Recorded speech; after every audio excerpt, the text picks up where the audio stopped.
El primer debate del proyecto de ley de extinción de las universidades que fueron cerradas en abril del 2012 es el principio del fin de una decisión que data de hace casi 4 años y que apuntó a la suspensión de 14 instituciones educativas conocidas en el argot popular como universidades de garaje. ¿Qué va a pasar con los bienes y las cuentas pendientes de la administración de estas universidades? Lo vamos a analizar en nuestra primera entrevista. Wilson Chicaiza, economista, formador de pequeños y medianos empresarios y capacitador en finanzas personales, asambleísta de Pichincha por Creo. Y además integrante de la Comisión Legislativa de Educación, asambleísta. Bienvenido. ¿Cómo le va? Buenas tardes. Muchas gracias por la invitación. Gracias por acompañarnos. Para empezar, ¿cuál es el espíritu de este proyecto para poner un poquito en contexto las razones por las cuales se va a debatir esta iniciativa este jueves? Bueno, debo empezar manifestando que las 14 universidades fueron cerradas ya administrativamente, no funcionan en la práctica. Ahora lo que conlleva es a un cierre desde el punto de vista jurídico, es decir, como fueron creadas mediante proyectos de ley, deben ser cerradas o derogadas con un proyecto de ley. Como se dice jurídicamente, las cosas en derecho se deshacen como se hacen. Es así, ese es el espíritu fundamental de este proyecto de ley. Sin embargo, yo debo manifestar que he realizado observaciones y he votado en contra del informe para primer debate. Primero por la celeridad que me parece sospechosa, debido a que en el 2015, en marzo precisamente, el CES ya presentó un primer proyecto de ley que extinguía a 14 universidades. A las 14 que fueron cerradas en abril del 2012, que fueron ¿verdad? cerradas en 2012. Ahora, ¿qué pasa? El presidente de la comisión presenta un nuevo proyecto de ley en donde solo se extingue a 13 universidades. Un proyecto de ley diferente al que presentó el CES.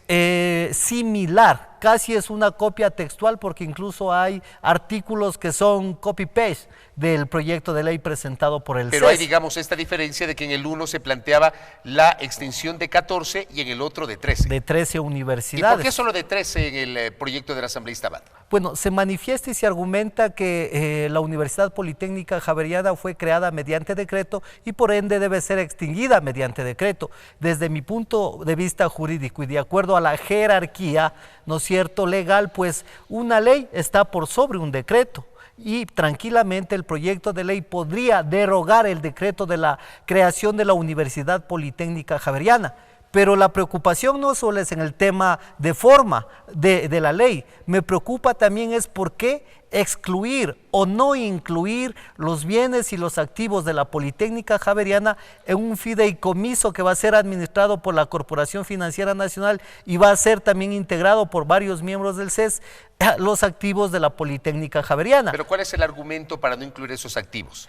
El hecho de que la Javeriana ha sido creado mediante un decreto. Con ese argumento no se le incluiría acá y quedaría tal cual la Politécnica Javeriana. Claro, o sea, prácticamente lo que hace el fideicomiso es meter en una sola bolsa o meter en una sola cuenta todos los activos de las 13 universidades cerradas y van a vender y luego posiblemente pagarán de acuerdo a una orden de prelación a los acreedores de estas universidades. Sin embargo, ese es un poco uno de los enfoques que yo he dado.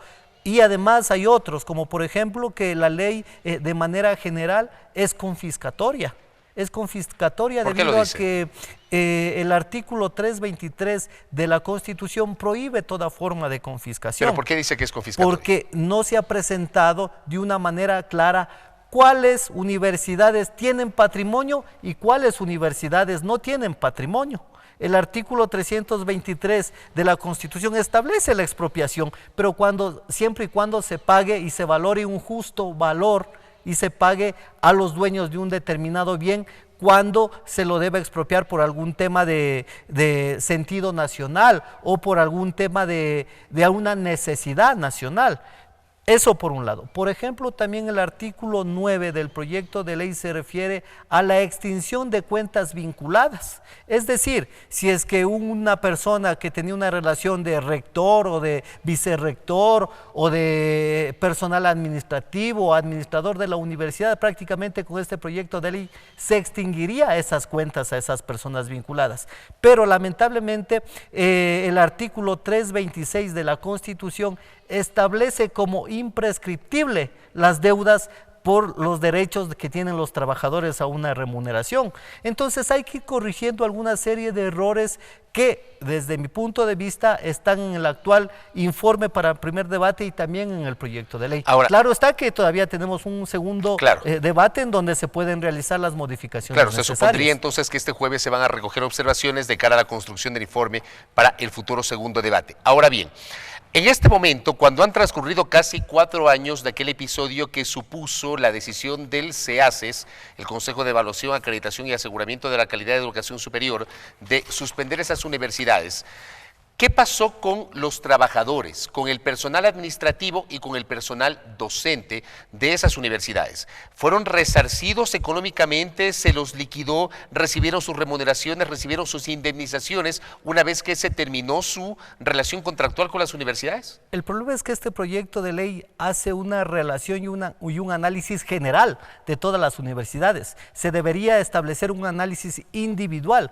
por cada una de las instituciones educativas. Hay instituciones que tienen, por ejemplo, un patrimonio de $1 millón o $1.200.000 o $2 millones después de pagar, ¿no es cierto?, las acreencias al servicio de rentas internas, a la seguridad social, a los maestros. O sea, cumplieron con sus obligaciones, pero les queda todavía un patrimonio. Les queda un patrimonio. Me imagino que habrá casos en los cuales no es igual. No es igual. Hay universidades, pero el informe no es claro, que establece que hay universidades que no cuentan con activos ni con un patrimonio. Por eso quieren elaborar este fideicomiso para hacer una sola caja común, pero ahí hay un peligro, porque si es que se aprueba esta ley como está establecida, a futuro los promotores de ciertas universidades que económicamente han sido bien administradas, aunque académicamente estaban en la categoría E, pues podrían solicitar ante las cortes internacionales que se les indemnice. Entonces, ¿qué es lo que tendría que pasar? Luego podría además pasar el tema de la repetición. Estas son las preocupaciones fundamentales que tengo yo sobre este proyecto de ley, pero además yo he solicitado al presidente de la comisión que se nos remita un informe individual de cada una de las universidades para ver cómo fue el procedimiento de venta de los activos y del pago a ciertos acreedores, porque prácticamente los activos ya se empezaron a vender, como se diría comúnmente, la carne ya se vendió, posiblemente en algunas universidades únicamente queden los huesos. Y los huesos son las deudas. Los huesos son los pocos activos para pagar algunas deudas que tengan estas universidades. Pero además hay otras preocupaciones. Hay una demanda de inconstitucionalidad al artículo 41 de la Ley Orgánica de Educación Superior, presentada y admitida en la Corte Constitucional, en donde se pide la inconstitucionalidad de este artículo por ser confiscatorio. ¿Qué pasaría si es que la Corte se pronuncia? Está admitido. Si la Corte se pronuncia, pues y su sentencia manifiesta de que efectivamente el artículo es inconstitucional, pues se dejaría la puerta abierta para que los promotores puedan demandar internacionalmente. Ahora, más allá de todos los elementos que usted ha citado que son válidos y que seguramente serán materia de la discusión este jueves, ¿qué lección nos deja a los ecuatorianos este episodio, lamentable por cierto, que desembocó en la suspensión de 14 universidades consideradas de garaje, generando un perjuicio para miles de estudiantes sobre los cuales el Estado aplicó un plan de contingencia para que no pierdan sus carreras universitarias?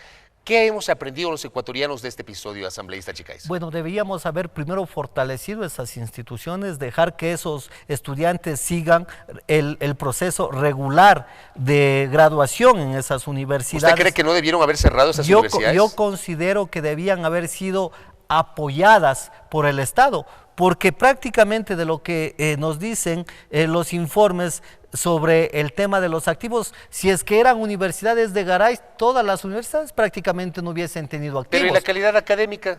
Yo no discuto el tema de la calidad académica, pues para mejorar la calidad académica hay que dar toda la asistencia técnica académica por parte de los entes rectores para apoyar a las instituciones. Debemos tomar en cuenta también que hay una serie de jóvenes estudiantes que se han quedado sin poder asistir a la universidad de acuerdo al nuevo procedimiento de ingreso a la universidad, y además también es lógico y también es de conocimiento público, por ejemplo, de que una persona que tenga unos 30 o 35 años tiene todavía la aspiración de superarse, de conseguir un título, de inscribirse en una universidad, ¿no es cierto? Entonces, ¿qué se ha hecho también? Por el otro lado también quitar la oportunidad que tenían esas personas a continuar sus estudios. Pero en la práctica yo no estoy defendiendo el tema de las universidades mal denominadas de garage, porque además el Consejo de Educación Superior estableció una denuncia, ¿no es cierto?, por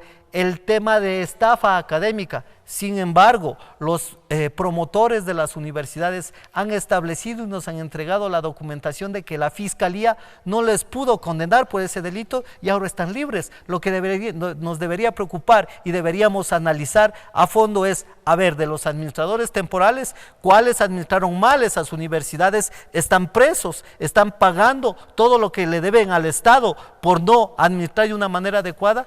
O por el otro lado también habrá un puñado de administradores que económicamente lo hicieron bien y ahora se les va a confiscar sus bienes. Asambleísta, gracias por el tiempo, muy gentil. A usted muchas gracias. Wilson Chicaiza, quien es asambleísta de la provincia de Pichincha por el movimiento Creo y además integrante de la Comisión Legislativa de Educación, a propósito de este primer debate del proyecto de ley de extinción de universidades que fueron suspendidas en el año 2012.